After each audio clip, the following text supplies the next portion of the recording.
Hey everyone, welcome back to study centre. आज का जो हमारा टॉपिक रहेगा वो national income and related aggregates का सिटीजनशिप और रेसिडेंटशिप होगा। बहुत सारा कंफ्यूजन होता है कि सिटीजनशिप और रेसिडेंटशिप में डिफरेंस क्या है, तो आज उस डिफरेंस को हम क्लैरिफाई करेंगे ताकि हमारे न्यूमेरिकल्स बहुत ही इजी से बन जाए।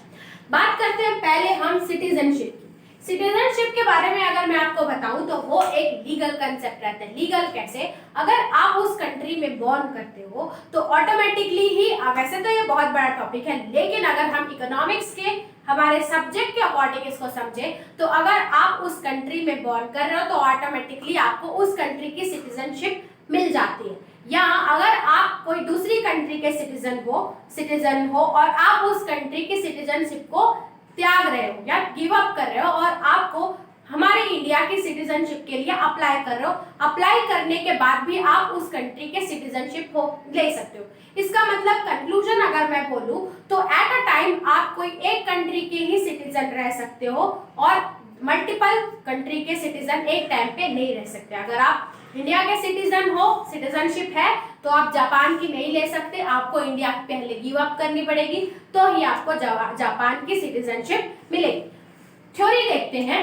It is based on place of birth. जहां आप बर्थ लेते हो वहीं के आप क्या बन जाते हो? सिटीजन।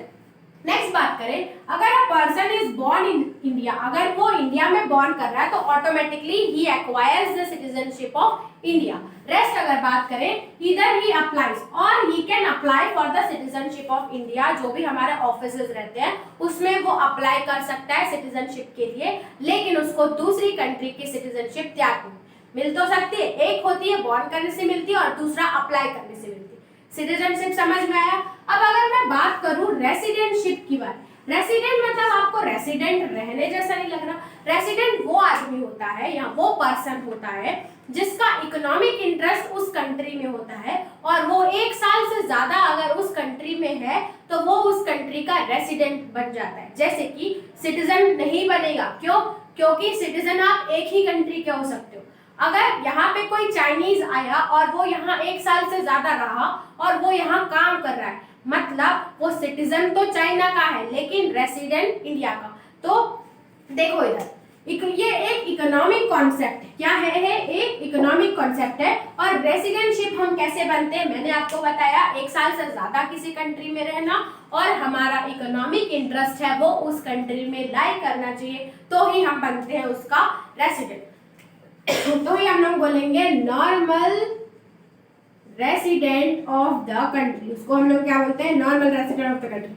अब कंक्लूजन ड्रॉ करना है तो a person can be a citizen of one country, उस कंट्री का सिटीजन हो सकता है, and at the same time resident of another country. मतलब कंक्लूजन ये बनता है कि एक आदमी एक सिटीजन एक कंट्री का उसी टाइम पे सिटीजन हो सकता है और रेसिडेंट भी हो सकता है, लेकिन दो कंट्री का सिटीजन हो सकता है क्या? नहीं। सिटीजन और रेसिडेंट आप हो सकते हो दो अलग अलग कंट्री के, बस दोनों रह सकते, सिटीजन और रेसिडेंट दोनों रह सकते हो, लेकिन सिटीजन आप दो कंट्री के नहीं हो सकते। तो ये था डिटेल एक्सप्लेनेशन अबाउट सिटीजनशिप और रेसिडेंटशिप। आपको समझ में आया होगा। आप इसको रिवाइज करो, तब तक मैं इस टॉपिक के नेक्स्ट वीडियोस आपके पास लेके आती हूँ। तब तक के लिए बाय बाय।